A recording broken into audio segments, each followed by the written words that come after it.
Welcome back, everyone, to Champs LA as we are here getting ready for this hotly anticipated matchup between EDG and Giants. And I think, wait, what is it? What is this? What? Okay, let's see here. Seems like it's a message from John Riot. Excuse me. We want to offer our sincerest apologies to everyone playing ranked on the West Coast servers right now, because there's a very real chance you're going to get absolutely dumpstered on over the next few weeks, and you're going to lose a lot. The world's best players are here in Los Angeles for Champions. When they're not on stage, they're online in your server. Your squad might be great, but do you really think you stand a chance against a 5-stack of Jing, Forsaken, Ten, Something, as well as Shazam? Interesting. Also, don't forget, Kong is out there. He's got an op, and he's going to be the match MVP 100%. If you find yourself in a lobby with an absolute demon, or Demon 1, we advise you to enjoy the experience of playing against a pro, accept the RR hit, and remember that this will pass. And who knows, maybe you'll get lucky and find your team match against Platchat, which we all know is hot trash. Hey. Yeah. All right. Well, were you going to sponsor us? Well, I was, but then you guys didn't win both of your maps. Thank you so much, John Riot, for the message. That takes us right back to our work there. Now that everyone is aware, let's jump into this one here as we get ready for this one. And yeah, this is it, folks. We're going to see EDG take the stage in a little bit against Giants. And I want to set the stage real quickly. It kind of just, this is not necessarily something we had planned, but something I didn't expect. EDG walked up on the stage, and the fans have lined up by the barricade to see EDG set up. Check out this drawing of Kong. Yeah. This is sick. There might be more fans here for EDG than any of the NA teams that we've seen so far. I think you're right. That is crazy to me. It could very well be. I mean, I don't know. Are you guys here for EDG? I think they are. I think they are. Well, first, though, let's talk about their opponents on the other side. It's Giants. Now, they won the EMEA LCQ, but they didn't really have to show much because here's a fun fact. Just like their counterparts, Fnatic in Tokyo, they only played 4 maps. So that's actually not bad to, like, show off, like, only a little bit before you make your way to the biggest event of the season. Yeah, let's not forget, EDG had to qualify going through the Chinese qualifier, right? They had to show quite a bit to get here. Now, I mean, Kong did absolutely dominate. Doesn't matter, though. Like, yeah. Plus 100 in the finals. I mean, like, jeez, man. But still, Giants, they are a strategic team that heavily benefited from how they won LCQ and how they didn't really even need to try in the grand finals, where both teams had already qualified. Both Navi and Giants had already qualified. Kind of seemed like they were both trolling in that finals. They were definitely both right? Just a smidge of the troll. But that said, though, you know, Giants, I think, like, has always kind of felt like a team that it's right there. They're right there. They should be like a, you know, top flight team, but yet they always just seem to be the gatekeepers rather than the ones that are actually, like, you know, dominating a region. Right? That's exactly that. When I watch Giants, I'm thinking, wow, this team looks so structurally sound. Their players, and particularly really Patino, insane, right? Nuki, insane. But they, for some reason, they stumble every time they play a team slightly better than them in the rankings, and they've yet to make that hurdle where they can make a deep run in the tournaments. Yeah, it's going to be really fascinating to see how Giants can play. Let's go ahead and get some words for them, because Yintu had a chance to catch up with them earlier on. Yintu?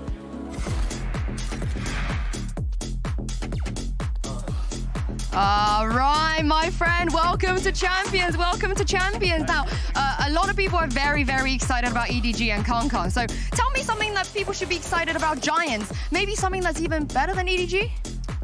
We're good at playing against teams that are a little bit chaotic and a little bit crazy. So I think that this game will definitely not be as easy as people think it will be for EDG. I think we're an opponent they should not want to meet. I think our playstyle is not something they want to play against. Oh, thank you very much, Ram. I can't wait to see it. Good luck today. Let's see if he's going to be right. We saw it in the interview. We even saw it in the opening video. Yeah. Giants have a chip on their shoulder when it comes to EDG because everyone is giving EDG that love and not giving it to the Giants. I mean, it relieves a lot of pressure on them, right? Because everybody expects them to lose already. And you know what? They've had problems passing great hurdles before, but this is a great opportunity to be able to take out the likes of a superstar team that we've seen that fans love, you know? So yeah, he's talking a lot of mess right there, but when he gets like 3-on-5 by Chichu, Smoggy, and Kong popping off, he's going to show up real quick in this game. Hey, that's fair point, fair point. But, you know, I think, like, despite how LCQ kind of played out, right, one player that certainly caught our attention, it's got to be Vitinho, because this guy, you know, he's been filling into the, you know, into like the more duelist roles. He's been really contributing a lot more for the team and helping them out to, like, really succeed. His raise has been great as well for this squad. You know, he comes out in the Jet 2. This guy's really found himself in Baby Bay, and, like, kind of I don't want to say a renaissance, but certainly an awakening here coming into Champs. Yeah, it's definitely like something I didn't expect. Like, I didn't know much about him before he joined this team, and since he joined this team, he's been putting up big numbers. And to have to play Raze over Nuki, who is, like, in my opinion, one of the best races I've seen for quite a bit of time, like, that means a lot. That means how much faith that his team has in him. Yeah, I couldn't agree more. His Raze has really stepped up to the plate, and there's a reason why we don't see Nuki anymore on that role. It's because Vitinho's stats and his impact in these games, it's seen regardless of what duelist he locks in, whether it's, you know, the op Jet or the Raze on split. He still has impact no matter which role he finds himself in. Yeah, and that impact is certainly going to be necessary today, because while the Giants are the gatekeepers, on the other side, it's the gate crashers. It's China's Edward Gaming taking the stage here for the first time in Champions. All you have to do, This is crazy. I'm going to do an experiment This here. is crazy. I'm going to do an experiment. I'm just going to say a word, and let's see what the reaction is. Edward Gaming. What? Let's try it again. Con. It's like effortless, man. It's incredible, Sean. Dude, this is insane. Edward Gaming just soared onto this scene, right? That Tokyo run was magical, though. This might be some home field teams advantage. from China, I think, were 0-7 before that run. no and then one's they won caught anything. fire. But what we saw, I think what everyone has seen out of them, they now have super high expectations, and rightfully so. The progression from when I was scrimming against them last Champions to this day is absurd. Yeah. It is insane how much they've climbed since those days. Yeah, well, we'll definitely talk a little bit more about EDG in a moment. But for now, though, let's actually check back in with Yinsu for a quick word on EDG's breakout star. It's Con. Oh, this is an exciting one. Kong is in the building, everybody. Now, Kong, in the past, every time you come to a tournament, you're not the favorites. But for this tournament, everybody is expecting greatness from EDG and from you. So how do you plan to fulfill everyone's expectations? 因为之前可能在你们去过的国际赛事当中，大家都会可能不觉得你们是一个夺冠热门，但这一次来到冠军赛，大家觉得非常非常兴奋 ，EDG 的一个出现，也对你们期待有很多，所以这一次打算怎么样的一个表现去回应这些期待呢？就是先做好我们该做的事情吧，然后在比赛的时候全力以赴，然后就尽可能的不让大家失望吧。 Just play our own game, also put all the efforts and try our best to win all the games. And we'll try our best not to disappoint everyone. Oh, thank you very much, Iris and Kong. We've never been disappointed with you, so good luck. Thank you very much. A lot of pressure on this young man. A lot of pressure, Baby Bay, on this team to perform at a high level here. Yeah, this kid is a superstar, though. Like, let's just be honest. He steps up to the plate almost every single time. He has one of the best ops I've ever seen in Valorant, period. Like, he makes it look like he's playing a different game. Like, I've never seen somebody so my guy's fluid like playing with the op. Quake and everyone else is playing Attack. It's absolutely ridiculous. I have not seen a better opper yet. I mean, the closest thing would be, like, CNET's crazy op shots on Vine that we saw, but, like, this guy can actually just take over and 1v5 it sometimes. There's no one that compares to Kong. There's no one. He is absolutely a specimen when he has the op, right? He demolishes teams and completely breaks structure that a lot of these other teams in the scene are formulating, right? He will actively just pick into areas with an operator. This is stuff I hadn't seen since, like, the beta days of the game. Yeah. And he just dominates people. But if he has a bad day, if he has a bad game, we've yet to see it yet. Like, it has yet to happen. But that would be tragic for EDG. It actually, it would be, but I'm going to be honest with you. That would have to, it would be a miracle on the other side. I'm sure Giants would be like over the moon if that was certainly to be the case. But this is it, folks. It's now time to jump into the matchup that everyone has been anticipating. Giants taking on EDG. Let's see where we're going for the maps. All right, congrats to you both on Champions 2023. So we will jump right in. EDG, you are the higher seed. Would you like Team A or Team B? Team B. Team B, okay. So Giants, you will be Team A. We will start with your first band. Band Fracture. A band Fracture. Your band? And Lotus. Lotus. Yeah. And then Giants map number 1. Big Split. split, side on split. Defense. Defense. Yeah. And map number 2. Bind. Bind. Yeah. Side on bind. Defense. Defense. Okay, next set of bans starting with Giants. You have Ascent, Haven, and Pearl. Ban Haven. Ban Haven. Your ban, you have Ascent and Pearl. Pearl. Ban Pearl. Ban Pearl. Okay. So you'll ban Pearl, which makes map number 3 Ascent. Side on Ascent. Defense. Defense. Okay. So we're going to run through this, make sure we're all set. First set of bans, we have Giants with Fracture, EDG with Lotus. Map number 1 is Split with EDG on defense. Map number 2 is Bind with the Giants on defense. Next set of bans are Haven and Pearl. Map number 3 Decider is Ascent with Giants on defense. All right, good luck to you both.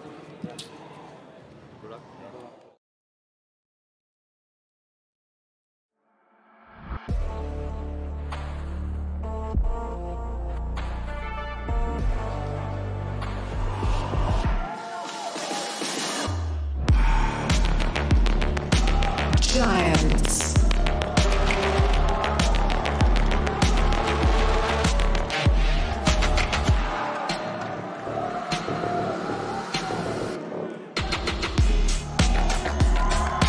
Edward Gaming.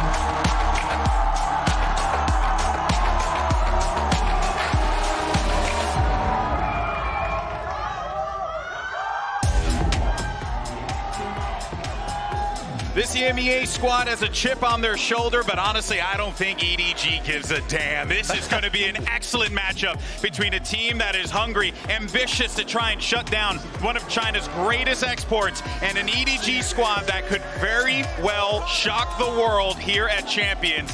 Sean, this matchup right here could very well shape up this tournament. If Giants win this, it will change the complexion, I think. Yeah, GB, you couldn't have set the scene any better. This EDG team is some people's favorite, some analysts' favorites to win the tournament, right? Yeah. That would have been insane to say before we saw Masters Tokyo, but that's what people are seeing when they see the progression of this team day in and day out, match in, match out. From tournament to tournament, they're adding so much complexity to their mid-rounding, to their strategy, and obviously they have the individual skill to make this run. Whew. Yeah, and even then, right, like the reactions. Let's talk about that, baby, because even you noted it on the walkout, right? Like so Giants, crazy. I mean, I hate to say it, but Giants came out with an ice cold reaction. No one reacted to. I don't think I heard a single cheer. Yeah, and that sucks, obviously, because, you know, I think Giants are an excellent team, but I understand because there's so much passion and energy behind this EDG roster. But if you're Giants, you must be thinking to yourself, I can't wait to shut this down. Absolutely. I think they have something to prove, and I think they want to prove it to this crowd here for sure. That would definitely be what I would want to do personally. And you know what? I don't think they're going to let it phase them at all. I don't think they're worried about any of that stuff. I think they're going to come out, play their game. They haven't had to show a lot of stuff, so they might come out swinging, right? And they picked Split as this opening map. And I just want to keep in mind here for everyone at home, Kankang will not be playing Jet most likely on Split, even though they are running a Jet. They are running double duelist. It's one of the maps he opts for the Raze and Smoggy locks in the Jet. And the way Giants said Split so fast, I think that's why they picked it. Could be, could very well be, right? I think Giants maybe saw something that they certainly wanted to try and exploit, maybe minimize the explosiveness of Kankang, which is always going to be difficult. But the problem is, we've been talking a lot about Kankang, right? And for good reason, because he's an excellent player. Let's not forget, on the other side of the team, you also have 4 other demons, like Chi-Chu, for example, that could very well pop off on this stage. Those are the things that Giants need to be worried about. This is not a one-player team. There are layers to this squad, and here's your Prime Gaming agent select. Nothing really changes here, Sean. Yeah, nothing changes at all. And like you said, I mean, this team, even though we talk about Kankang, right? There's so many incredible forces on this team. Smoggy had some of the most ridiculous red HP 1 versus 2s. Like, I'm talking 5 HP one-shots on people, right? Chi-Chu, like you said, this guy can just dominate the server. Yeah. Haldong is making incredible reads as a new in-game leader into this scene. Yeah. So there's so many things Edward Gaming does well. I will say one thing about this Giants comp. I feel like this is a direct counter to this double duelist. I have had the pleasure of playing against this, and it is not fun. Yes. It's not fun to play against. This comp is made so the double duelist isn't supposed to get into those sites as free as they can. Yeah, you can see the Breach fault lining Mail early round, fault lining A ramp control, B lobby control, and then the Cypher just locking down the opposite side of the map. This is a great comp for Giants entering into this series and slowing things down. Yeah, it seems like the Giants have certainly done their homework here as they get ready for this matchup. And for EDG on the other side, I think they just want to really stick to their game plan here. But it's now time to get the action started. So let's go ahead and make some noise for your next casters as we have Brennan Sideshow on the call. Thank you very much, GB and Adesk. Yeah, wonderful setup for this one. Edward Gaming versus Giants as well. Josh, listen, there's whispers, there's rumors. The streets are talking. They are. Apparently, Edward has been gaming pretty hard. Yep. The scrims, this team are monsters, apparently. It's what they're looking like behind the scenes. And I have been so excited to see it finally on the big stage here at Champs. It's a very similar vibe, I think, to the match that you just watched, where there's a team that a lot of people are expecting to go deep, to make some kind of podium finish even perhaps, and improve on their result at Tokyo, versus one of those scrappier teams from LCQ that earned their spot here very recently. The LCQ teams are 0-2 right now, but I've been super impressed with Giants in the very small amount that we've been able to see them, because they've had such interesting ideas, and particularly on the pistol rounds. They're not afraid to copy other teams' strategies and make them work for Giants, or even come up with their own ideas, their own compositions, their own strategies and counters, as the desk was talking about. And this looks like a counter to a play down mid. I mean, they're hoping to try and catch a timing as the EDG duelists walk down by the look of things. Pretty far back in terms of the hold, but no signs of life. Now they look to try and take some of that ground deep into mid. Orb still in their face, though. And I will say, Brent, Pipson exuded some quiet confidence when he selected Split instantly. Yeah. He is a coach that is going to do the prep work. And of course, EDG are on everybody's radar. They're not a hidden team like, you know, Bilibili or FPX. People know EDG. They know what they're capable of. They give them the respect. This might get explosive pretty quickly. So far, it's all been quiet, but the fault line's held. Waiting for the first signs once more of life, but it's right into the stack. Flash round to the side. It's going to at least force out the nade over the top, pushing them deeper into the angles. But can they hit the shots here? Chichu does not win his out. Smoggy towards the back of the pillar. Kankang seeking as well to help him out, holding down the grounds and the line of fire still. Shots are there. Giants are looking clean with it. Overwhelming, no danger, even though there was a lot of it on the site. Fantastic pistol round. If you watch EDG play this map in China right now, they are not pressuring mid heavily. They're poking at the start, and then they back off and give the attacking teams mid control. Notice how Giants took all of B Heaven essentially for free, and then popped out instantly into hell. And at that point, they're getting overwhelmed, these EDG players on site. Paranoia comes through B main, and the anchors just couldn't hold on. I love Giants pistols. They've just been fantastic so far. That contact play style works to a certain degree, but as soon as EDG start getting the operators online, it's find it a bit harder to do so. Absolutely. And weirdly enough, that will still be Kangkang, who picks up the operator on defense, despite the fact that they have a jet, as Sean was saying on the desk. For now, it's a good beginning. Pistol round win.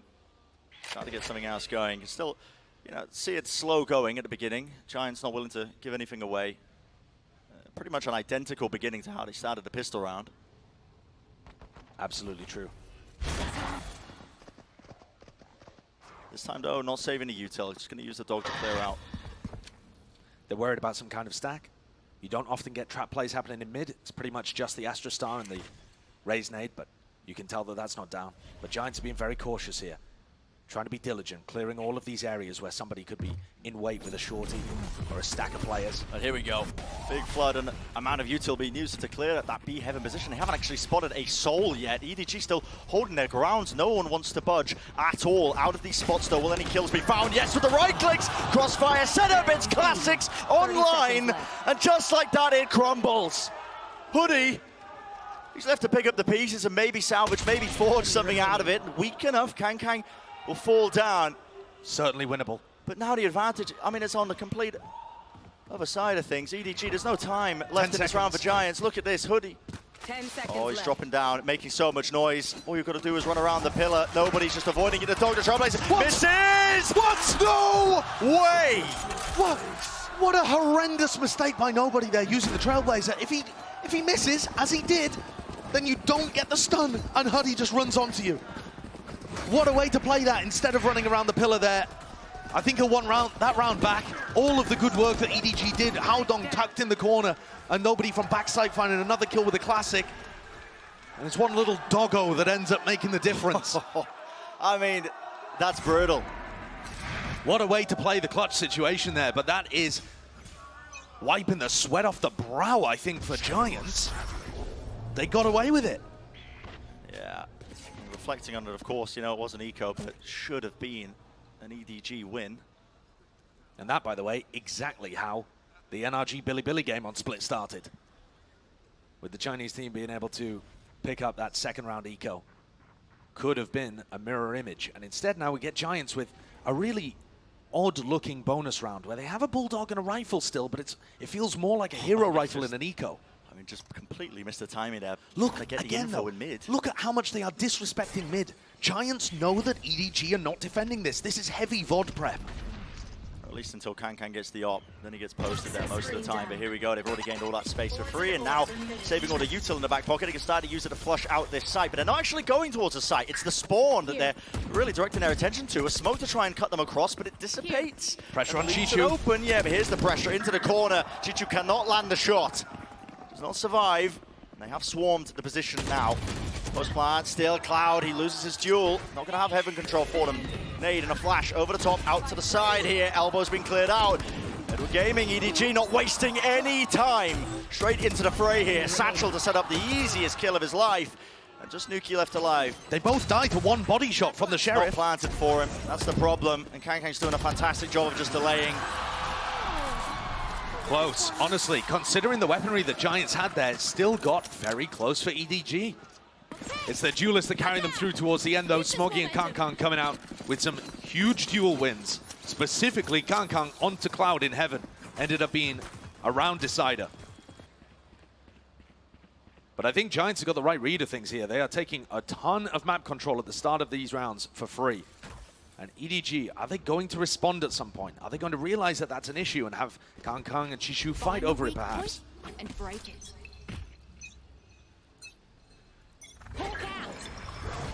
The beginning, though. I don't really understand the buy, to be honest with you here, Bren. Chishu and Smoggy have enough to be able to, you know, save up for any kind of operator, but one of them could have dropped Chishu something at least. He's just gone with a Sheriff. Yeah, it's a bit unusual. And this time there is a big focus from EDG on the defensive side. Look at this.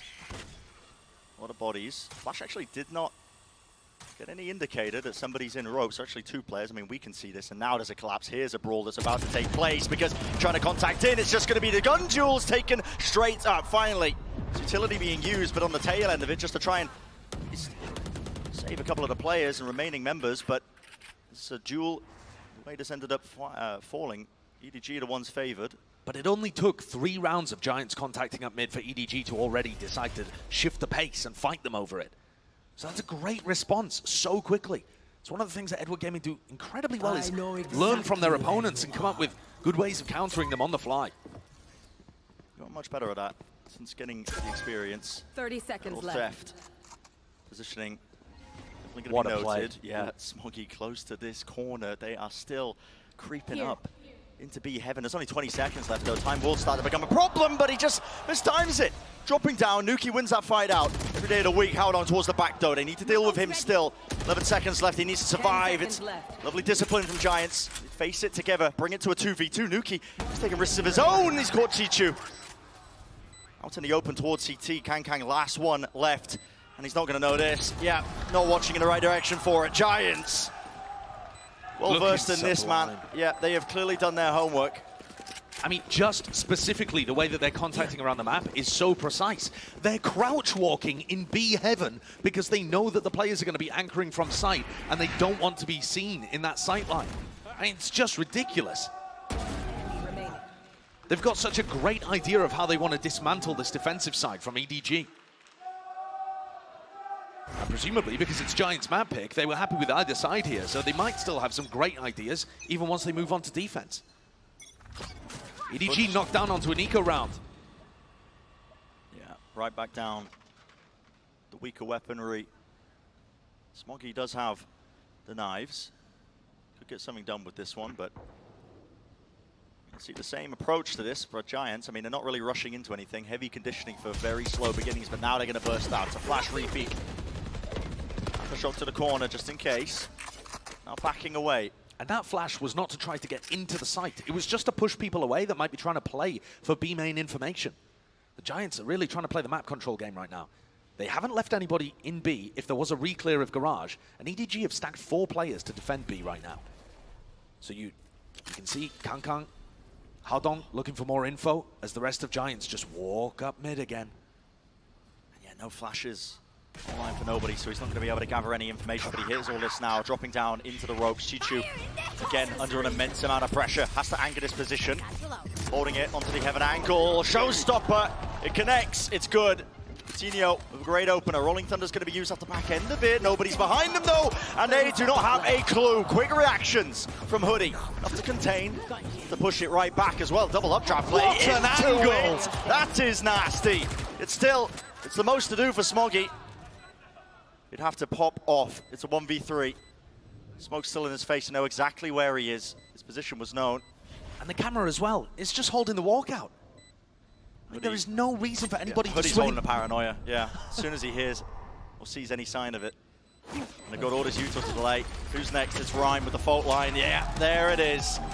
4-1. Giants. Fantastic read on how to play this map. We are looking at the next one, though. EDG are going to have finally money to buy once more. And specifically, the silver lining there for EDG is that Giants use 2 big ultimates. If you're Giants, you want to try and save the Showstopper, the Breach ultimate, for moments where it's going to knock EDG's economy down, where you can punish them for buying the Operator, as they're going for here. Now, you were talking about the Op a lot, because it's a great counter to the way the Giants have been contacting around the map. But I think now that they've been monitoring the economy, they're going to change things up here. Look at this, instant flash, instant double blast pack. They were expecting Kangkang to be opping from right here, and they set up a play to try and deal with it. Now, they guessed incorrectly. Kangkang was over towards B main, but I think they'll still have an idea that there's an operator somewhere else. The question is, where? Guarding here. Kangkang is a very fluid player. He's going to be altering his position all throughout. Guarding here. Didn't catch anything. Mid-control gain for Giants for now.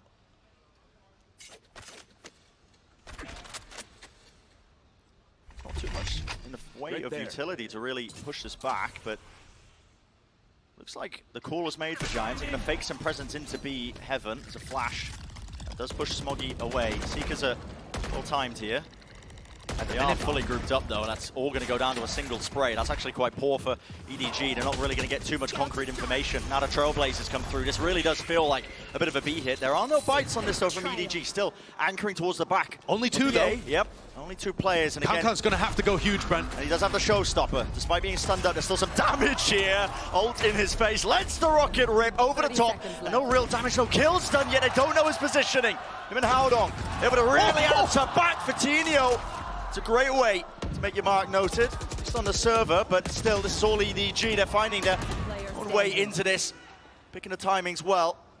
And Hoodie, with no time left really to work with, does have the spike. 10 seconds left. Have to go for a plan here. As soon as he taps it, you're going to start to see it. Yep, EDG trying to run hot on his tail. Almost hitting the spray down, but not enough to get him through it. So, we're already seeing differences in the EDG approach. Yeah, it's the mobility and the fact that Kangkang is able to use his Showstopper to relieve pressure from himself on site that ends up coming through for him there. The Showstopper didn't actually get a kill, but it did cause a distraction where Haodong's able to get in behind. Kangkang has space to be able to pick up Rhyme, and the eventual A-pop gets dealt with.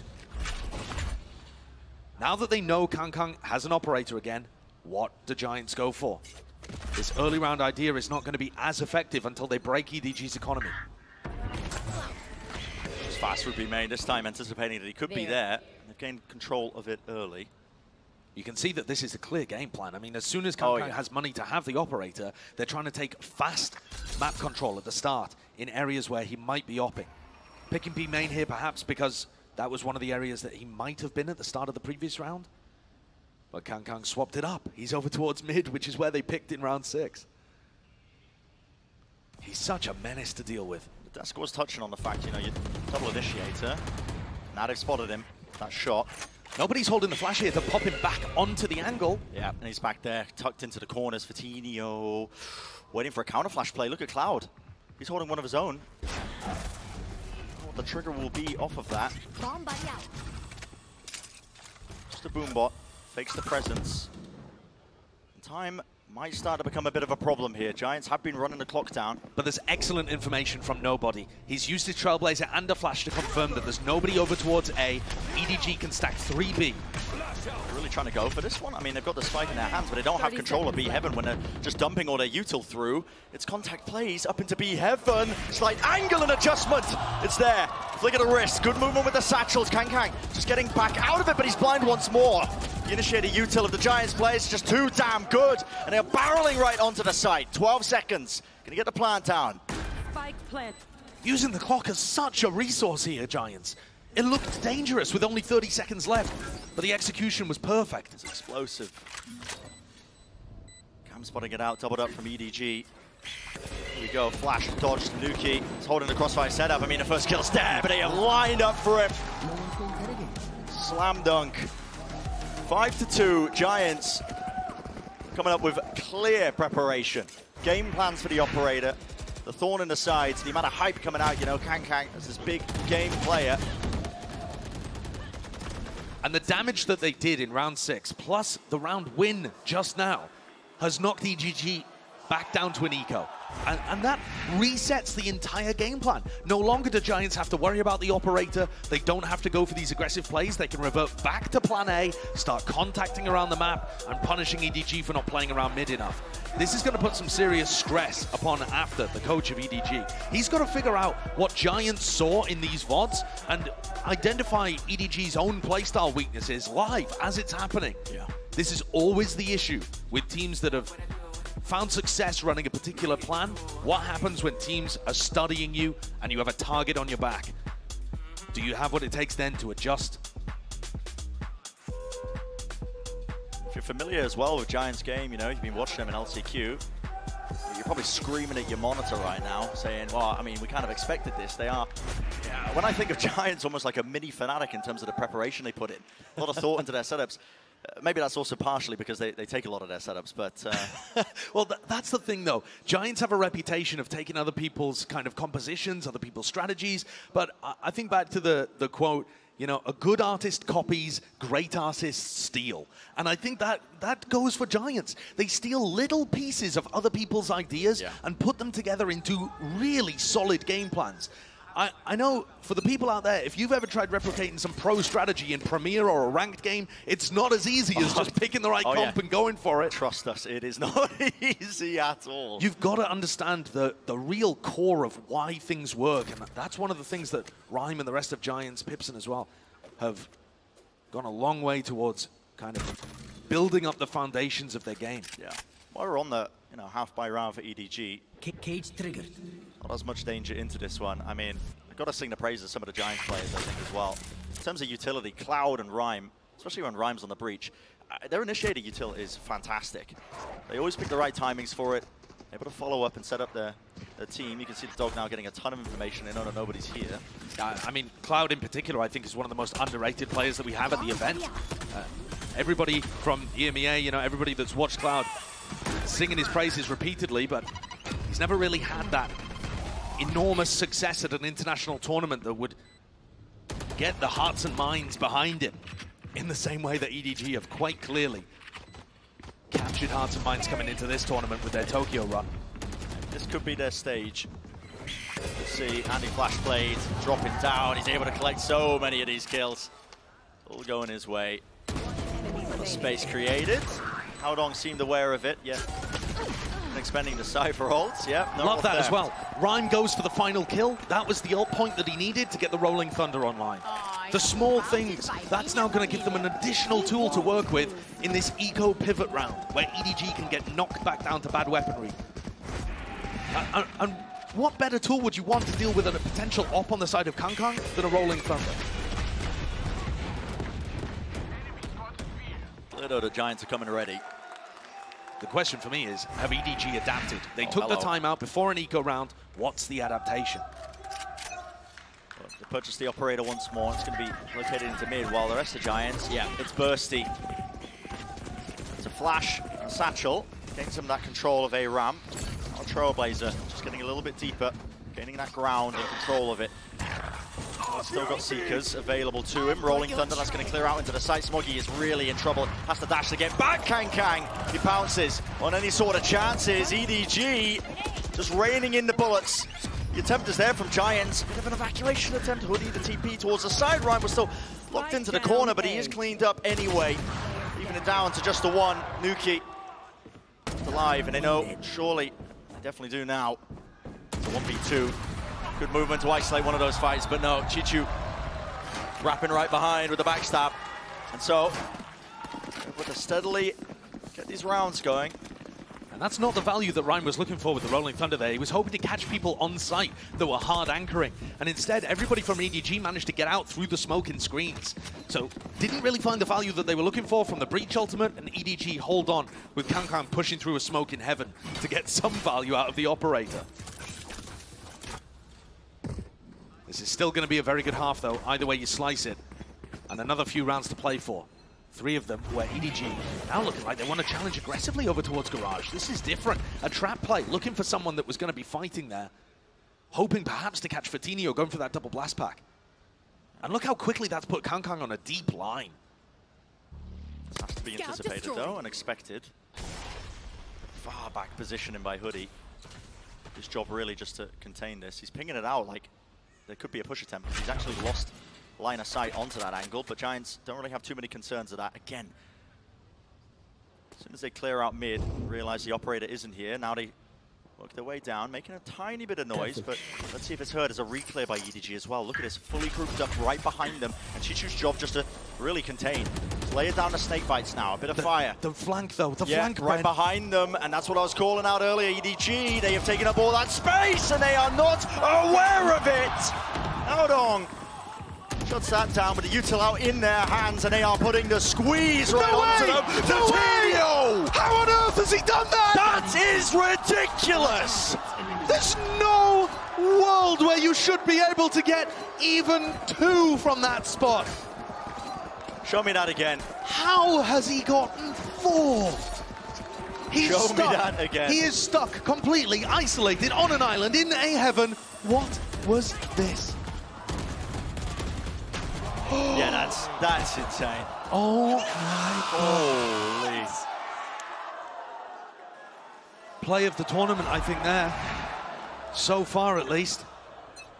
Early days, of course. What was that? Blinded. Sometimes it feels like this Giants squad lives or dies by Fatinho's form. And part of that can be how he's set up, how intelligent the game plan is, how good the initiator utility is. Sometimes it's just, is he hitting? And boy, is he hitting today. It's a real wing condition on top of all the clear preparation that they've already unleashed onto them. It's going to grant them a lot of knowledge. EDG at least, pushing deep out of there, but I believe that's going to get heard by Nuki. I mean, I'm not going to lie, Brent, I'm still rattled from the Fatinho. Oh, yeah. I'm still rattled. Yeah, I don't blame you. I mean, it was already going to be a good half from Giants. They didn't need that. They didn't need it. Now they're going into Smoggy, who might have a chance to do something similar. Well, Smoggy thinks his area was cleared out prior. He's brought down. He had the knives as well. He was really going to be the crux of any attempt to turn this one. Instead, now Giants can really clear out most of this. Still diligent, the clearance and flushing out, using a showstopper as well, watching for it. That's unfortunate for nobody. The showstopper had been out for so long, I don't think nobody considered it could still be active. Suspected it. Paranoia connecting here. Crossfire setup. Hoodie was caught into the corner. This is dangerous. Now they're starting to really flood out onto ramp and regaining main control. Rhyme doesn't know which way to look, yet still looks it down, finds a target, but he was being squeezed by Haodong, but still, it's just one player. What can Haodong really do in this? 1v2. Damage under Fatinho. Fatinho going to be waiting for the right time as well, playing off his teammates' contact. This is actually quite brilliant. As soon as Cloud takes it, yeah, that was going to be the response. Safe hands. EDG were forced to take an eco in that round, hoping that Smoggy's Niners could do something. And the reason being so that they can buy up here for round 12. Best case scenario, an 8-4 half for EDG. Did not think we'd be in that position, but I could just sense something from the quiet confidence again from Pipson during the map veto. Oh, yeah. It really felt like he knew with something. His chest. He did. Instantly, as soon as the bans came out. Now Kangkang is going for a glass cannon operator in the final round here as Fatinho picks up one of his own. Last chance. Not where Hoodie was aiming to go, I don't think. Probably towards the high ground, but might end up mattering, actually. Yeah, he could have absolutely punished this, but Kangkang might still get punished. It's so dangerous.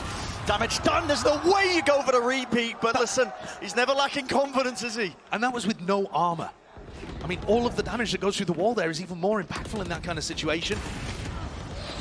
Shot missed, though.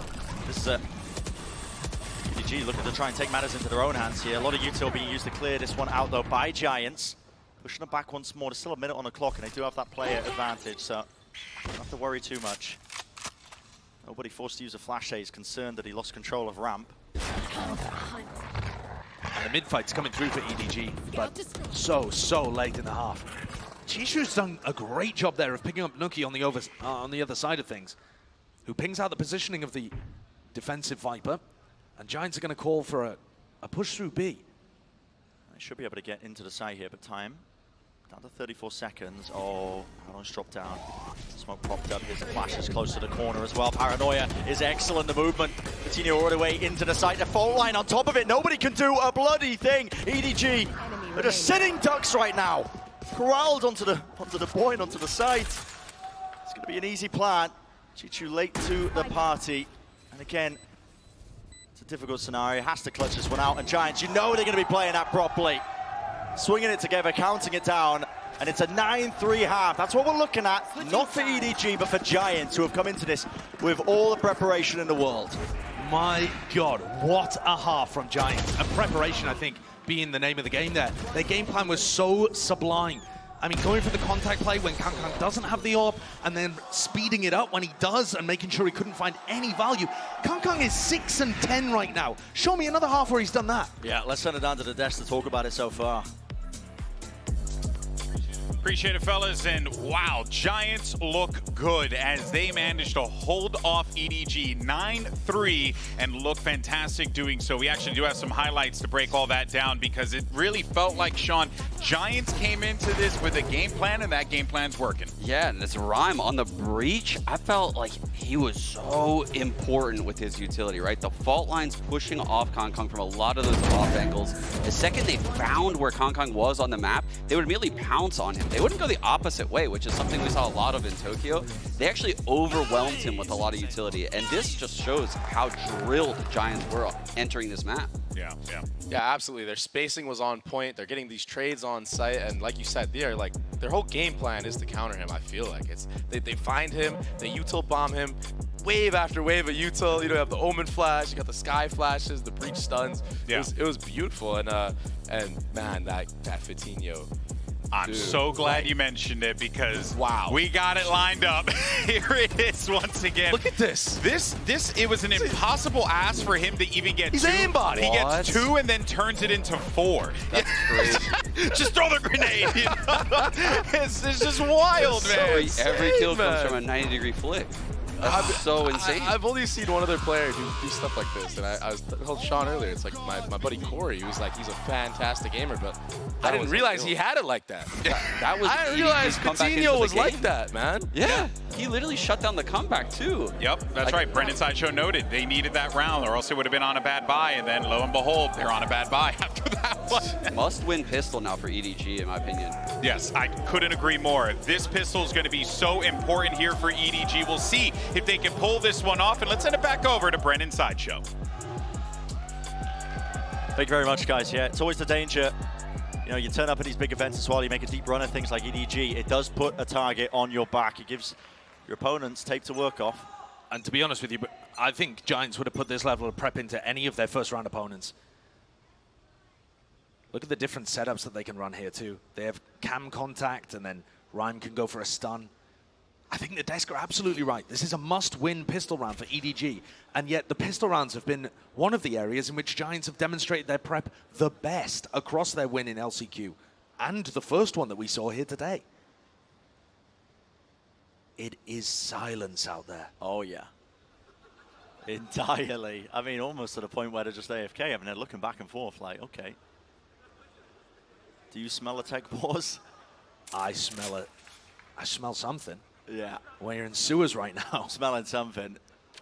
It might be a tech pause. I mean, either that or they're just going to be taking a go at things. Sip of water. Was it YZ the other day? Just getting spammed through the wall, ice cold. I mean, Giants must not have a clue what's going on here. Giants yeah, just nothing absolutely revealed. lost. Yeah, I mean... They're completely lost. Like, where are these guys? Wait, are they contacting through B Heaven? How's that happened? Yeah, I mean, it's must 30 be seconds left. around yeah, there's for something or other There's here. some issue, something going on. But I mean, this is serious pressure on EDG right now, too. Rhyme is going to be, his finger's going to be hurting. He's holding this phone line for about a minute. Bro, he's, yeah. The good part here is, though, you know, if things do get redone, Giants did not reveal a thing, you know? Yeah, that's true. Yeah. There's no trap play or anything that's had to be redone. All right, so it looks like there's some kind of monitor issue, perhaps, that they're getting resolved up there on the stage. But it's a big round to have something like that happen. Thankfully, before any of the action actually kicked off. Yeah. But my word, the pressure on EDG currently. Now, I do want to take this moment, Brent, to talk a little bit about the series at large. Because while Giants have demonstrated an excellent approach to this map, completely deconstructing the way that EDG want to play it, this is a map that they got to choose, and it's also a map where we've seen them be good already. One of the weird things about Giants winning in LCQ was that they only had to play 2 matches and 3 different maps to qualify. So we have not seen Giants map pool tested. We don't know where they're weak particularly. We don't know how deep they go.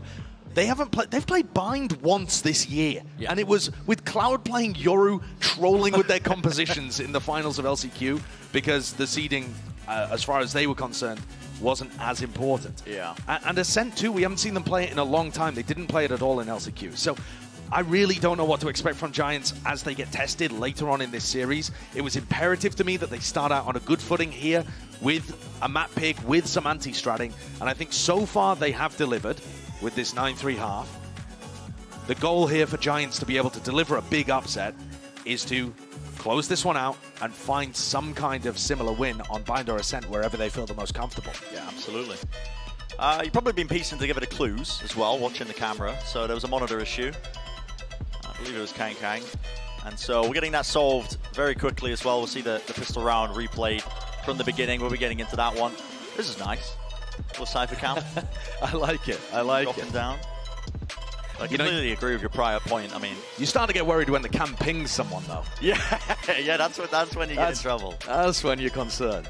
Does the Cypher Cam do damage? I can't remember. No, does the cam do damage? Yeah, I think it does, doesn't it? No. I'm pretty sure when you tag somebody, it does like a tiny amount of damage. Am I capping? I mean, I think that sounds like cap to me. I think it happens. I don't know. No. Maybe I'm confusing it with a bug when you can just give it weapons. I think you might be confusing it with a trip as well. A trip does like 5 damage. Oh, it does, yeah. I mean, well, let me know how wrong I am on social media. Yeah. Yeah, we'll be getting back into the pistol round as soon as it's ready. Rolling it back, starting from the get-go. Gives us more time to talk as well, just about that prior point that you were making. I mean, we haven't seen too much map pool depth from Giants.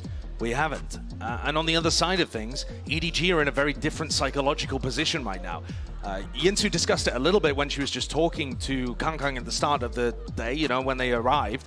But they come into this tournament as favorites in certain matches. They're not tournament favorites, but in a game like this, most people are expecting EDG to win.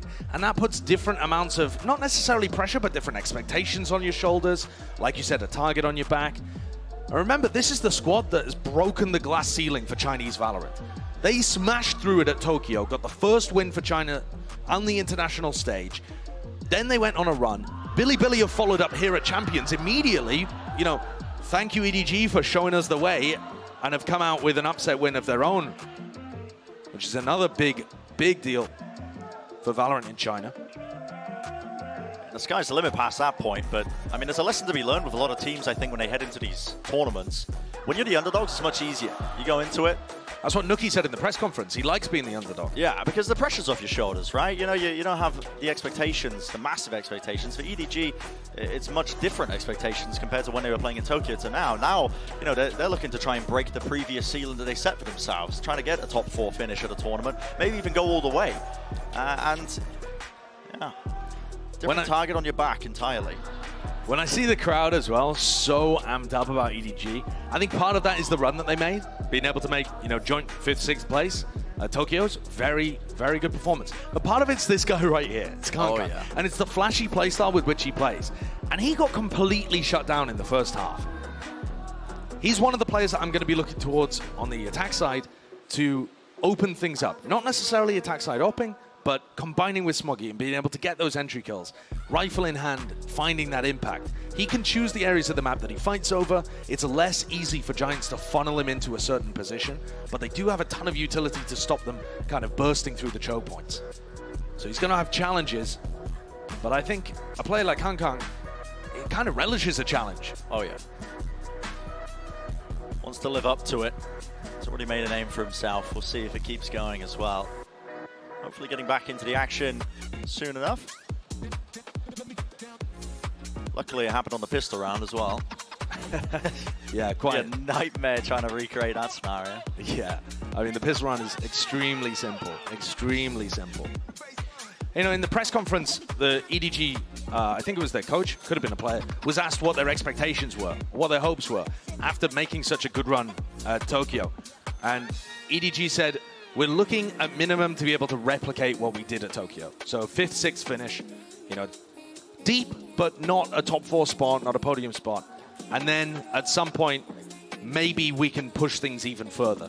But they have the most difficult group. I think when you look at the groups, Group A is a nightmare for any of these teams. Even for PaperX, who just demolished Crew, they are going to have some challenges getting through whoever wins this series. Absolutely. I It's mean, a Group tough A.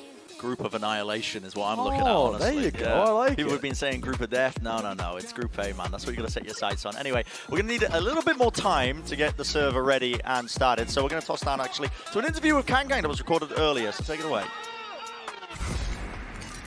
I am joined right now by an international legend. It is Kankan from EDG, and Iris here joining me as well, and you're going to help with some translation.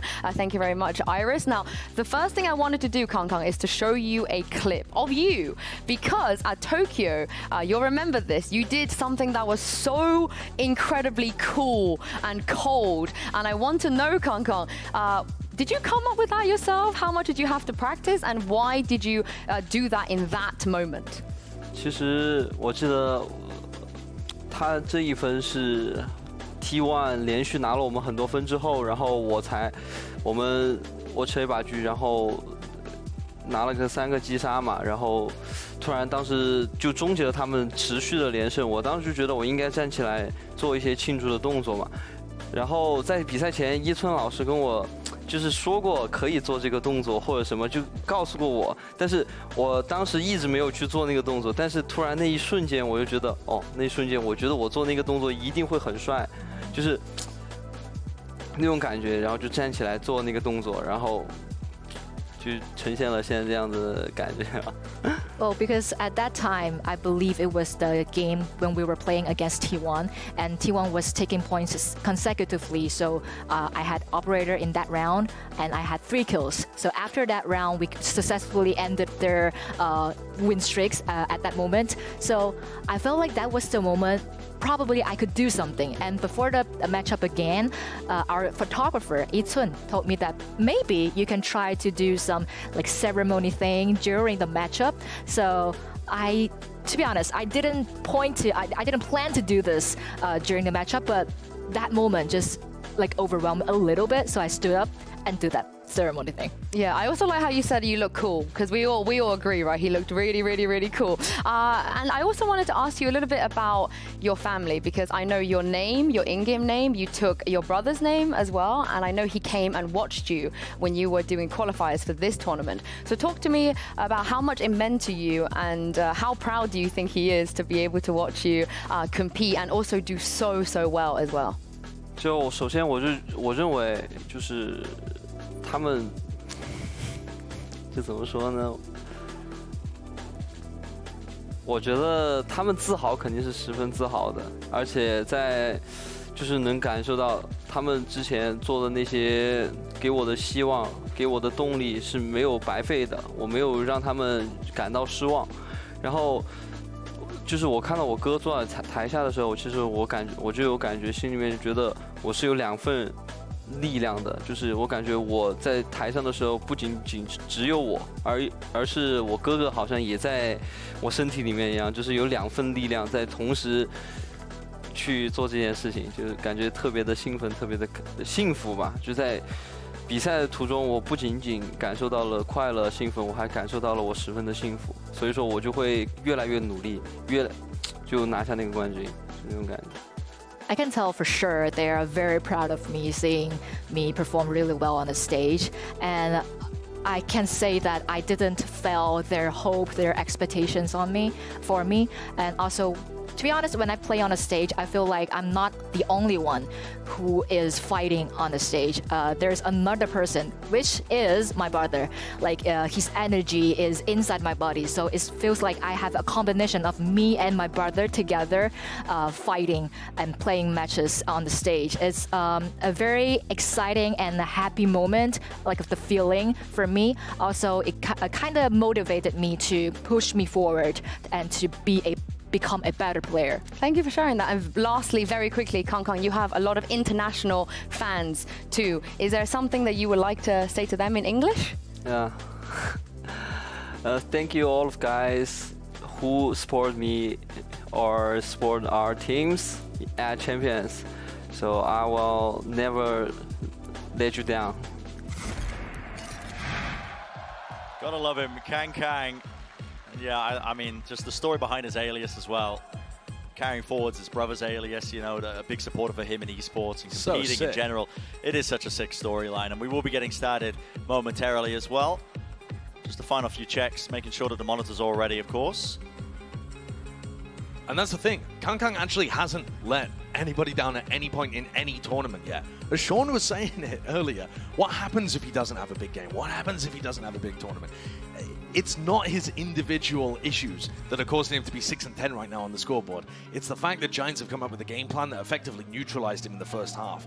So that's going to be more of a cerebral answer rather than just trying to frag his way out of those situations. How can he put himself in spots now going forwards from the pistol round onwards to get that value that his mechanics and his ability to play the game at such a high level can allow? It comes down to the game plan right now because they didn't really come up with the right answers for it. Like the look of that, yeah, that camera shot zooming into the stage. And we're back to it. Please make some noise. EDG versus Giants. Let's get this one started. The second half of Split. Starting off with a pistol round. And it is a must-win pistol round, if you remember all the way back to what the desk was talking about. And from what we've seen with Giants, it looks like they're trying to set a couple of traps around the map. So they have cam contact over towards A. They can throw a fault line based off that. Fatinho's just prodding in mid to try and bait out a bit of utility early. And then they have flashes, they have paranoia. Issues if you try to get into B. It's the beginning, spotted out there. Fatinho. Another peek of it, can hear the Trailblazer. Straight up the gut into mid. It's Kangkang who's taking the space off of it. Fast, isn't it? Right behind it. I'm also interested in the buy here from Kangkang. He's gone for double blast pack, a classic, and armor, which indicates to me that they've actually got a set plan for this pistol round that involves him going really deep on an entry. Nobody catching the jump peek of Cloud. Cloud now going to be calling, wait guys, could still be lurking around B. But in reality, EDG are grouped up. This cam hasn't been dealt with. Not sure when it's going to be spotting them, but now they're starting to burst out. Spots the feet. That's going to be the call. Giants now need to be ready for this one. Time being bored as well. There's a few crucial seconds of hesitancy, but EDG finally getting into it. Double satchel over the top! Right into his face! Nuki did not stand a chance, but they still need to get into the side and get this planted towards the backside of Elbow. Ryan will fall. Jump to his knees there. Still Fatinho chunked down, 22 health, waiting for the rest of his team here. Cloud, no heal in the back pocket, won't be able to top his teammate back up. Close to the corner here. Enough fuel left for Chichu. Obstacle created right in front of them. Comes down to all these timings and a sense of it. They just miss each other still. Plays towards screens. Kang, 4 kills. Give the people what they want. Hoodie spotted from the top. Will he get more? Not quite. It's the ace in the pistol. You want some more value from Kang. He's gonna deliver. Instantly positive after a rough first half. I love how he's done this. So he throws his nade early towards elbow, and that forces anybody anchoring the site into that spot at the back of the maps. And he double blast packs, he knows that they're gonna be there. He has the classic, he can right click, and from there goes on a tear. Ridiculous pistol round from Kang, set up right from the beginning with the buy that he went for. Beautiful stuff, bringing it to Giants. That might make this map a little more competitive. Yeah, that was the beginning they needed. It was a must-win. Bulldogs across the board, with the exception of Kang. He's saving a bit of extra pocket change. Wants an op for Christmas. Giants are just going for the full gamble stack over towards A. This is probably going to be a little bit of a slow round. EDG filling things out, looking to try and avoid a stack like this. This would be an incredible map for Giants to take early. Brent, we know that EDG have been dominant in China, and they've been playing well recently at the international level too. They're currently on a 20-map win streak on Split. EDG have not lost on Split in 726 days since August 2021. I mean, that's what Giants are currently on the verge of doing. Something historic here. And of course, that, what was it, 20 wins in a row? 20 wins in a row on Split. Taking down PaperX, BLG, Team Liquid, all of those teams and more domestic teams within China. And even when they lost in 2021, it was in overtime. So they just haven't had a situation quite like this one in a while. The question is whether Giants can hold on and close out. Aodong might be the recipient of some ult orbs if he can hit the shots here, because Giants, the gamble stack didn't pay off, but they are encroaching out towards. Flash, info gained. They know where they are. So we've got to be careful of this one. Everybody actually seeking to meet them, with the exception of Kang out towards the side. This is lovely util, gliding up, looking to see if they can take some of these guns away. Great nades. Spike detonated right to Nuki needs to die. Nuki does need to die, and he will do just that. So, not the healthiest round in the world for EDG. Kang was actually not present there. He wasn't able to, he wasn't able to save a Bulldog. It's not the worst in the world either, though, because one of their players only bought a Ghost into that round, so they're still going to have, 2 Bulldogs, a rifle that they can bring in. In theory, it might be possible for Kang even to get up to his showstopper. He's pondering whether or not to go for the YZ Judge play. He's wondering, feeling inspired. I think we all were. I was about to ruin Ranked after I watched that game. For your team, maybe. Yeah. All right, fast play from EDG, looking to try and trap somebody with that pull up towards ramp. They note the trip very early on. Nuki's got a cam behind it too, though. Amount of players just waiting right beside Smoggy. Here with the Trailblazer, as soon as that's spotted, they want to just try and burst out onto him. Updrafts, a bound, and right round the corner, and into the fray. Kang snare, and Kang strikes.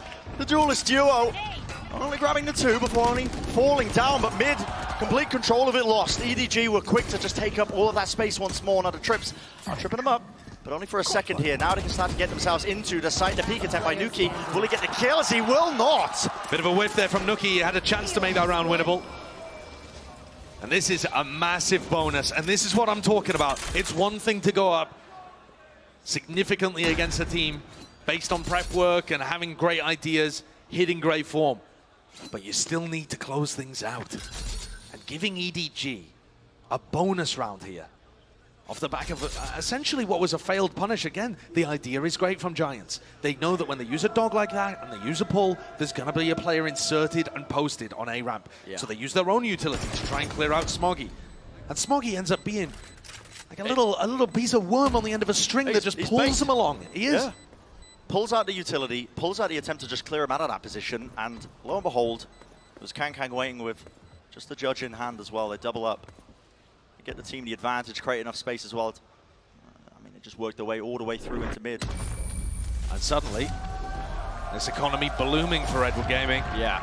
Looking fantastic here. And starting to get up to some big ultimates too. I mean, Kangkang is only going to be one away from his showstopper now, which is certainly something that he could use probably in the round after this one, to be honest.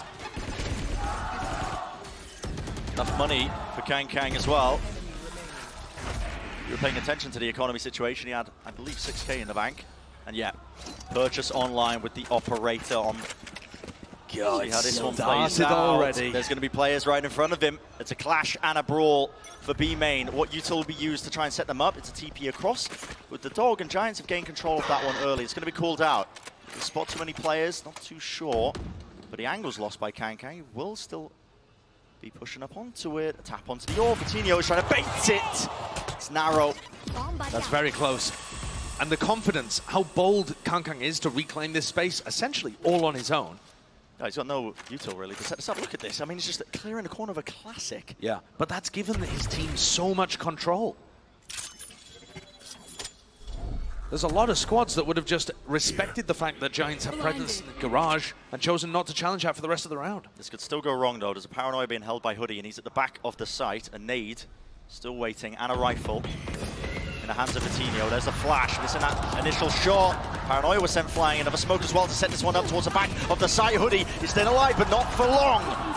Watch your fall on all of the angles. Vitinho is the only one who could do some serious work there with the rifle. Nuki seeing it at least make it a bit more damaging. He will not do so. 7-9. That momentous lead, the Giants hurt themselves. They are finding it difficult to hold on to it. And that's the issue with those 9-3 leads. I mean, the reason why it's such a curse. You get a pistol and a bonus, and suddenly it's right back to being an almost even game. It's ridiculous. The way that Kangkang is set up for that first peek through B main towards Rafters, it's a double swing, where he has nobody kind of jiggling in front of him before he swings, baits the shot, draws the crosshair just a fraction away, and allows him to hit the shot. This is a trap play. This is a nasty one, actually. There won't be any players looking to walk into it, not for now at least. Seen a bunch of squads try to run this one, so cam contact is going to trigger the fault line from Rhyme. Vitinho watching, but can also blast back through with his showstopper. Yeah. It's deadly. Should be securing a kill, but it's slow going. The attacking protocol. Dog doesn't see too much.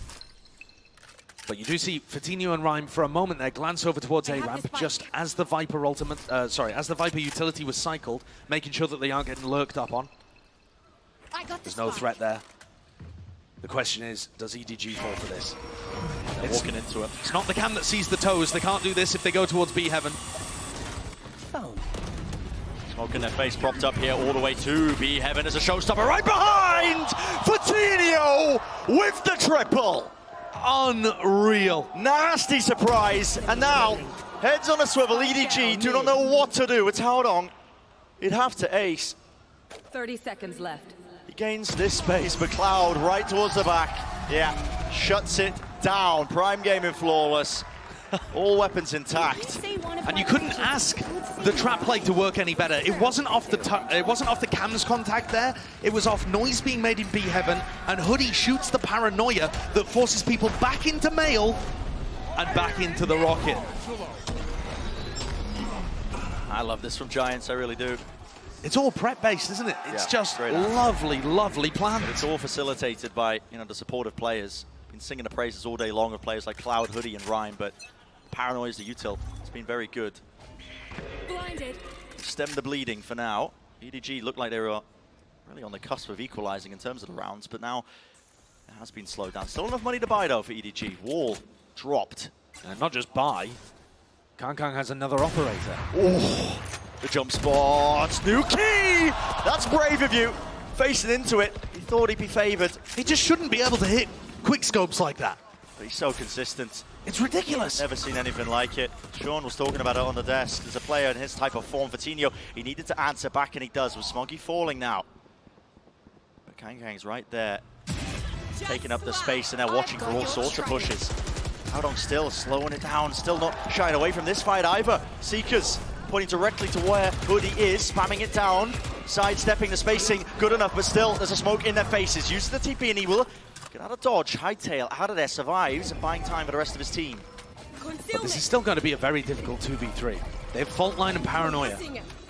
Potential to make something happen here, but Chishu's Orb is good. It's going to be nasty. Here it is, Fault Line Paranoia as well. There's the info. Ult's being committed. Hoodie into the back corner. It's cleared out though. We'll give him good information. He knows there's one player there, but now you have to second guess things really. How do Giants get through this? Do they want to do it? Exactly. There's no point saving. They have good weaponry, and it's more important to damage EDG's economy. The layers of util though are so good right now. EDG have slowed it to a crawl. The pull, the snake bite. Now they're making a go of things, but Kang is there. He takes the first peek, takes the player out. Warp goes right back up as well, and the decision has been made for him with Rhyme. He's going to be chased down for his gun. You know, he's got enough to buy for the next. It doesn't really do too much in terms of harm to the economy. Yeah, but trying to go for the 1v3, very difficult compared to the two. Kang's operator, it just puts the fear of God into you. I mean, he takes it for a walk up a ramp and catches Fortinio after already finding value earlier in the round, and then picks people up in the post plant. How, in what world is he hitting that? It's all Nuki trying to punish the missed shot onto Rhyme with the jump spot. Absolutely it is. And yet still he pulls out magic.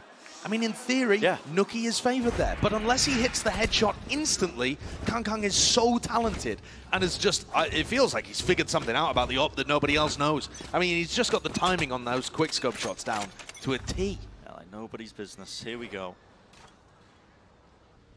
The beginning to the round. Close corner. Held up by Cloud. He'll be able to take contact maybe when push gets a little bit deeper into the choke point. Kang is almost pre-aiming for the headshot angle. He is taking this space. Haven't really made too much noise. Haven't really spoke about this as well. Fortinio's also purchased into the operator, watching that down mid. There's no sign of it. Hoodie holding the Paranoia now. Yeah, this is off Cloud's contact. Cloud is holding an off angle where he thinks it's impossible that Kang checks this. Stars placed down. There's a trigger. As soon as a flash is used, Hoodie sends it flying. There's a smoke. Blocks him off through the choke point. A bit of counter spam as well. It's all just a fake. And yeah, it has faked it almost entirely. The rotation's been pulled. Giants none the wiser here. None the wiser. But it's going to be very slow for EDG to get into A. There is still a chance that Rhyme's utility could be there in time to help Nuki. But they're not rotating quickly enough. And it is all on Nuki. There's a setup. Will he be able to persevere? Trip is good. Catches onto Smoggy. Neural Theft now online. It's going to get some highlights. Can he hit the shot through the cage? It is Carnage and Chaos. He can't quite do it, but time to flood in. Giants have just toppled over. All the ults. And it's enough to snowball the advantage into a round win. Cloud forced to just scurry away, keep the rifle. EDG just need one more round. It'll be even. I don't think Giants got the read early enough that that was a fake. When EDG are running the double duelist composition like that, and the Cosmic Divide goes down, and they're throwing Sky utility, if there isn't immediately a Jet and Raze going forwards, you know, within 5 seconds, I think you can afford to drop at least one player away to the other side and consider that. Haodong is a very smart caller. He's going to roll a couple of these fake rounds in there every now and then. We've seen them do it in the tournaments in China. We've seen them do it in Tokyo too. They are not a one-dimensional team. They have a lot of range to what they do. And Giants just didn't quite get the read there early enough to be able to help Nuki as he was getting overwhelmed on site. Instead, the flood came through and EDG were ready for it. And this could have been, I mean, it could have been a very different outcome. Nuki gets value there. Or if Rhyme wins that duel, right? Yeah. There's a possibility there that if he goes 1-for-1, there's still a chance. But yeah, all hopes were really on Nuki. And a timeout's going to be called there. You saw that reaction from Pipson. He wasn't particularly happy with what was occurring. We'll see what kind of thing Giants adjust, or if indeed they just try to grab control by running more of their set plays, more of the traps. But it has thoroughly slipped away from them. Oh yeah, any lead is now diminished. Yeah, the timeline looking all on the side of EDG with the attack. And it's the worst case scenario really if you're a coach or player as well. You blink and you miss it. You think you're up at the half, you lose the pistol round, all right, still, we're in it, we're Yiko.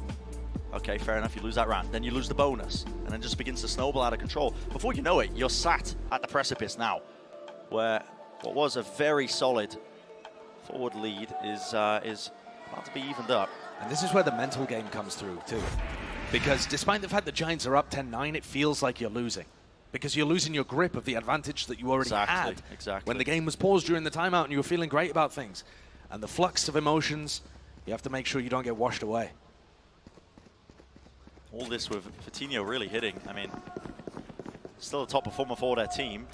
Yeah. And the ideas have been good, and yet still EDG are doing this much damage. Well, that's what happens when you play against the top squad. Rhymes holding. Form of utility, just waiting for something there. Not quite. Not going to be getting the Q. Let anything loose.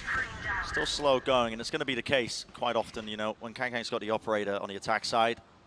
Not going to see too many bursty plays. And the issue for Giants, how do you hold against this off? You can't hold every angle at once, and EDG are going to flash you, pressure you with various pieces of utility off. Can you repeak? Can you get information? Or are you too scared about getting hit by that Kangkang op that could be anywhere at any time because EDG do not give you very many cues? Cam spotting out. Nobody going to be removing it, actually. Pretty crucial. But 50 seconds in the round. These trips also that Nuki's put in mid are vitally important because it means that Giants don't have to peek for information towards mid, towards, you know, Mail or B Heaven. They don't have to try and run into Kangkang's operator. They can leave those traps just doing what they're doing. Now they hear it. Trailblazers going to get used to that choke point again. Dash forwards from Smoggy. Where's the follow-up? Over on top of the corner. Hoodie. There was no defense. No help out from his teammates. Reinforcements were definitely there, but Nuki, he's left alone now. It's crumbling beneath him. The floor. And even more than that, still, all that space granted to them. It's an attempt to flood in, but time running so damn short. 10-10. What we're staring at. And it's starting to look shaky from Giants. The pressure perhaps getting to them, realizing they had an opportunity and are letting it slip. I think Hoodie was late there on the paranoia. No smoke for himself. Nuki missing the pop on the cage too. Shaky individual stuff from the two anchors that had to deal with all of that pressure from EDG. A little shake of the head there tells you everything you need to know. 4 players over towards A right now. Rolling Thunder. Not sure if they wanted to try and use something off of it, but no. Just a snake bite thrown out. Cam's trips in the same kind of spot. I mean, that says to me that that was Pipson's biggest kind of input in the timeout. You know, if I was to speculate. Natural. Okay, Vitinho. What's he up to there? Yeah, I mean, maybe getting a little bit too brave, but he does back away. And they are backing entirely away. I mean, just look at the minimap. The defensive setup has given up entirely on that A main choke point while the spike is drifting towards that direction. EDG, they set in, again, that prior conditioning. There's nobody who was sending in his util, but that's a good indicator. Cloud, he also has the Seekers. If he chooses to use them right now, it's going to be a great tell. Tino getting back up onto the angle. Here's the Seekers now. And yeah, this will spot this one out. Where does Rhyme? Towards them. Where and when does Rhyme use his ultimate? It's going to be the big difference maker. I assume it's going to be used pre-planned. All the way further back here, running themselves into mid. Bait and switch. The trip is triggered, and this is causing a bit of confusion into the mix, into the ranks of Giants. They're calling all sorts now, wondering where this is going. There's still one more trip to catch this contact, but I mean, the more this clock gets ran down, the more this Rolling Thunder is just going to be denying everything, just baiting and removing these util. They pulled these players all over the place. 20 seconds. 20 seconds now. Rolling Thunder just to try and stall them out. Giants are flooding right back into elbow. Full line still being held. EDG, they are not getting themselves anywhere right now. All this util is bogging them down. They cannot get into the site. They have to win these duels out and more, and it's just not going to happen. The plan has to be stuck. It's broken down, and Giants have the answer. Excellent response from Giants there. EDG were a little too late and a little too slow in terms of how they pathed around the map. Yes, they broke all of those Cypher setups, but there was only 25 seconds left by the time they were causing that level of chaos. Oh, and they still had Rhyme's ultimate to be able to use. Love the pace adjustment from Giants. Taking it slow, using the Cypher utility in mid so that they don't have to challenge Kangkang, and making the operator a liability that uses too much time to find an advantage. But they still need another 2. And they've not been fast coming. But it is being It's good signs from Giants ever since the timeout. Good changes to the overall setup. This time removing the trips though, taking him away from mid. They know Hoodie's been playing there. They know Hoodie's been playing there. Great read. It's been multiple rounds in a row. And that's just very smart players. A small adjustment on the fly. Something the Giants are often good at themselves, getting a taste of their own medicine. With Hoodie falling, it has pulled players over towards B. And again, nobody just conditioning with this Sky utility. There's not too much after this one. Vitinho, nasty angle to hold. Crouched up, you don't really expect that. You are nobody trying to take that space, but it has made the correct call and read and decision. Cosmic Divide, though, won't be able to follow up on these trips, actually. Nuki cannot spam it, and he's still holding for it. I mean, is that push from Chishu? Chishu did not need to push that. He was lit up entirely. His position was noted. Here's a flash play, flooding right back in. Giants are coming at them with a vengeance into the back of the side. Kang is the last one left here. The adjustment, the flick, but he's got so much to do. And then enough resources. He made a bloody good go of it, though. Can you imagine if there had been one less player from Giants there? I mean, that's an unfathomable 3K even to begin with. But the fact that Giants had enough players to be able to weather that kind of storm and still win the round is ludicrous. That gets Giants up to match point. That play. A critical turn.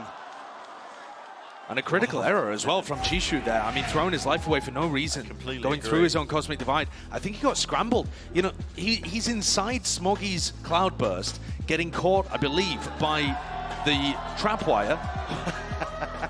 I mean, Edward struggle into game in these final 2 rounds. They're going to have to get game in again. No, you're right. The critical error, man. I mean, if you think Chishu stays alive in that instance, maybe it makes all the difference. One extra body, I mean, you got to think it does. If Kang hitting shots like that at the end. Yeah. This time, though, another crucial element a little earlier in the round. It was another fake attempt from EDG, right? Haron calls another fake, but this time Giants got the read on the fake way earlier. And they did that by throwing a fake flash out from Cloud and double swinging, with Cloud and Rhyme both clearing B main and realizing there's nobody there. We need to scramble to A, because this is going to be a hit and there's only Nuki home. That time they were able to get there exactly when required. Nuki found a kill on a player who made a mistake, and it changed the entire course of the round. Giants have ults here to close out, but the same could be said on the other side to keep things closer. One more round is all that's needed for Giants. EDG trying to stay alive in the map. Get to OT, drag it all the way. Those ults will be a problem. I think how much damage Vitinho's been able to do. Not just damage, but yeah, op battle into mid. Angle 1! And Vitinho! Oh, he shuts him down. Kang. It's rare to see him lose a fight like that. Vitinho favored being the defender in that position, but it doesn't mean much a lot of the time against Kang. Still, great shot, great reaction. And that's taking the star player out, the superstar player from EDG. Giants poised, ready to win split. Taking map number 1 would be huge. And breaking a 20-map win streak for EDG on this map. I've got your trail. Almost unheard of. Seekers offloaded now to give that information. The call is made to try and burst into this one as a trademark, or at least a trip up top. That's going to be broken towards the corner of the site. Nothing to really clear this one out. They don't have the util from the Raze. Kang went down earlier. And Nuki, what a player he is. Neural Thefts out. Nobody. He's going to try and salvage this. It's 2 versus 2. And time still available. Howdong, though, he's running. Does not know that Cloud is close. And here's the Trailblazer. Nobody's done the most here, but can he do even more? Left. It would have to be incredible. Doubled up Giants, leaving no gaps. But as I say, that's 6 bullets! Nobody is an animal!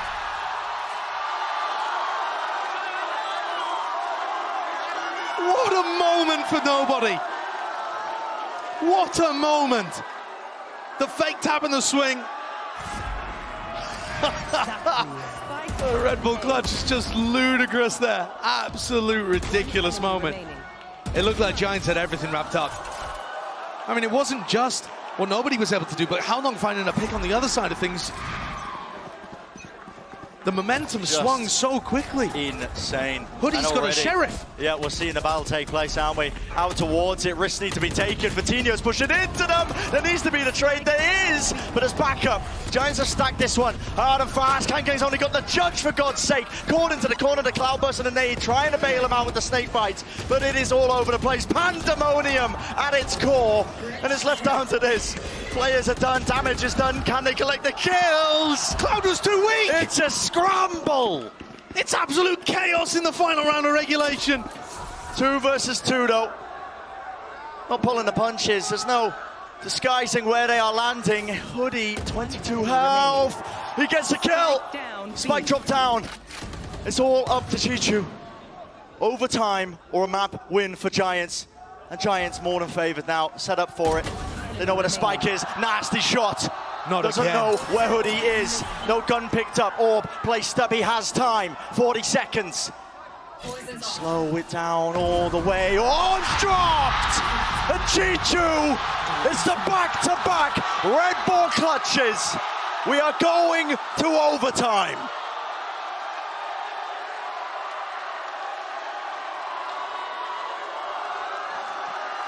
That is just unfathomable from EDG. The two of their players would step up like that. 10 to 12. You're kidding. And they get back-to-back 4K 1v2 clutches from nobody and Chichu. Pipson can't believe it. I can't believe it. At this point, what more can Giants do? What more can they do to set themselves up into favored positions and close things out? The roar of the crowd behind them. EDG. It's brought to overtime. Get over the hurdle and bring it all the way here. Giants should have been set up for it. Leading in the map for most of the time, but what a task they've had. When you're playing against a top squad, the final round can be the most difficult. Actually putting them away and securing the map win can feel like a mountain to climb. And they collect themselves, so already into this one. Lovely full line of Paranoia again. Howdong out into the open. Kankang falls. Just dropping down, trying to at least capitalize off of all of that, but there was no real util to set him up as a 3v5. And Giants, they have the post plan. 4 position from Vitinho. There it is, should be wrapped up. It's going to have to take, again, massive moments, but we've already seen it from EDG. Can they do it once more, 3 times in a row? Cloud out wide. Still close to the corner. Vitinho, he's cleaned up, he's traded. Chichu, he's been consistent with it, but not consistent enough. Giants with a hammer and anvil, they're slamming it down now. They find themselves once more at map point. This is going to be Giants' 3rd opportunity to put EDG away on split. It took unbelievable heroics, incredible moments for EDG to hang on. Now they're going to be asked to do it again. In both of these OT situations, they've not gone for that glass cannon operator. Kankang just picking up a rifle, trying to do it the old-fashioned way.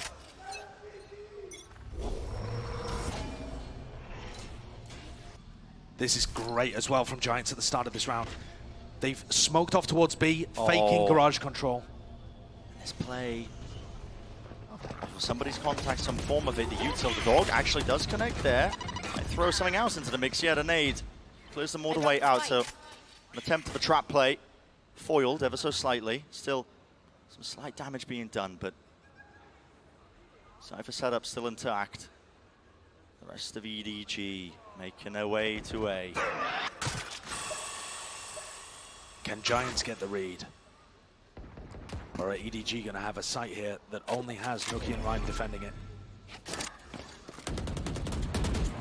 God, what awareness there, putting down the cage because they know that A Heaven's been a favored area for EDG to go towards. Lost control of it. The trap still hasn't been broken. I mean, in theory, they still have control over A Heaven. Flash pushing them back. There's 40 seconds left. Time could start to become a problem here, but now they start to flood all the way through. Aftershock. Look at that util again. Rhyme is just slowing it all the way down to buy time for the rest of the team. And Nuki holding his ground down. Updraft, dash over the top. Smoggy does not have a clue. And Giants are here, ready to play, ready to end it.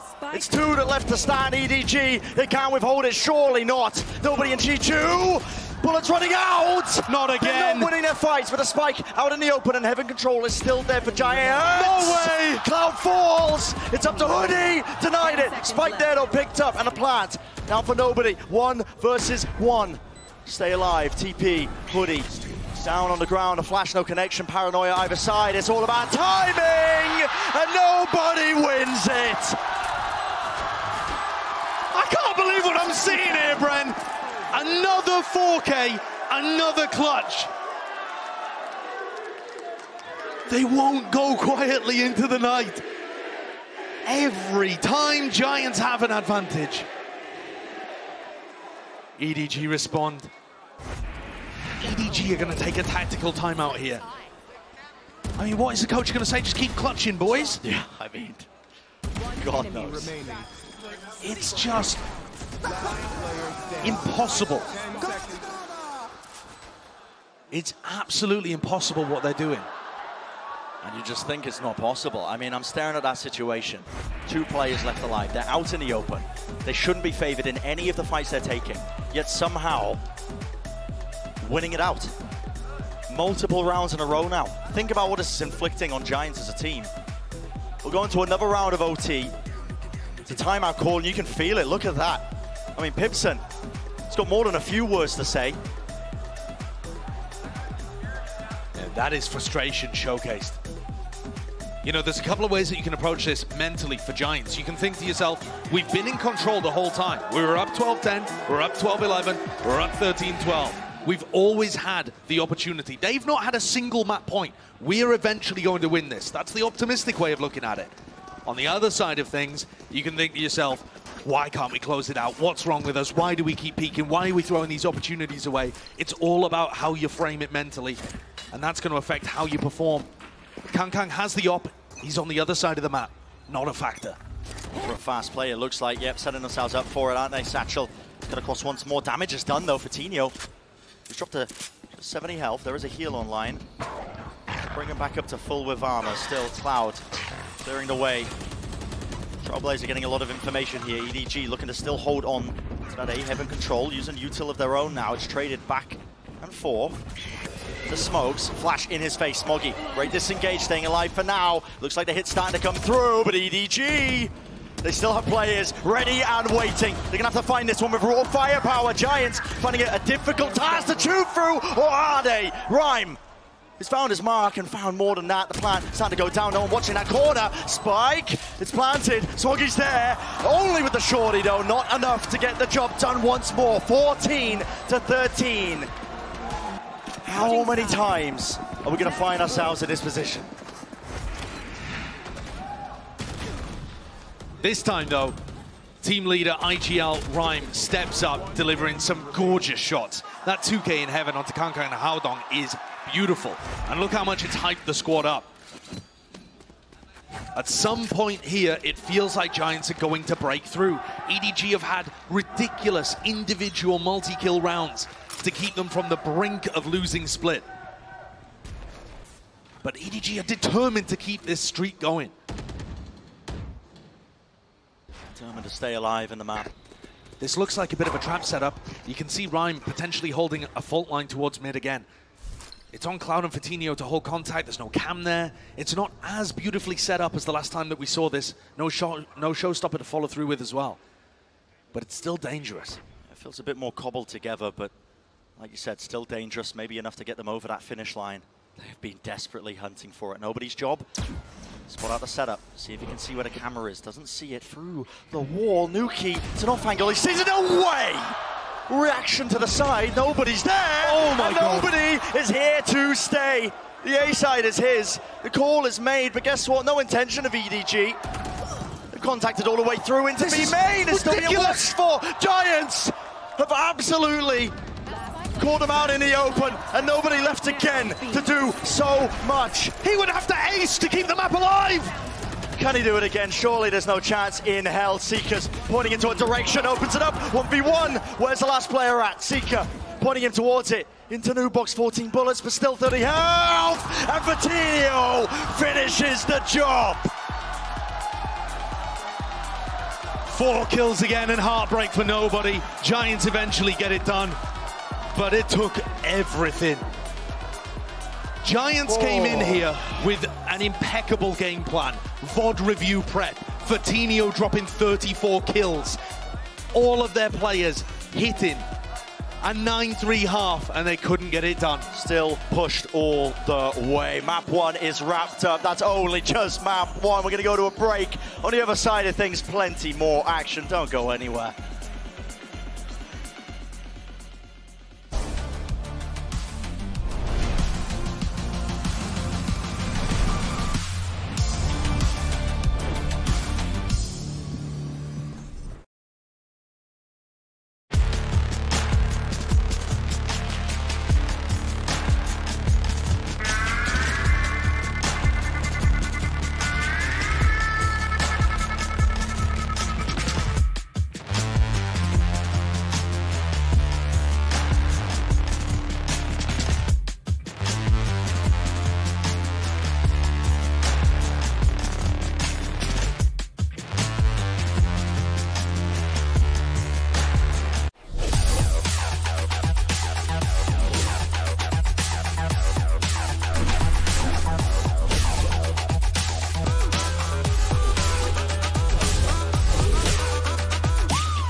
Red Bull gives you wings.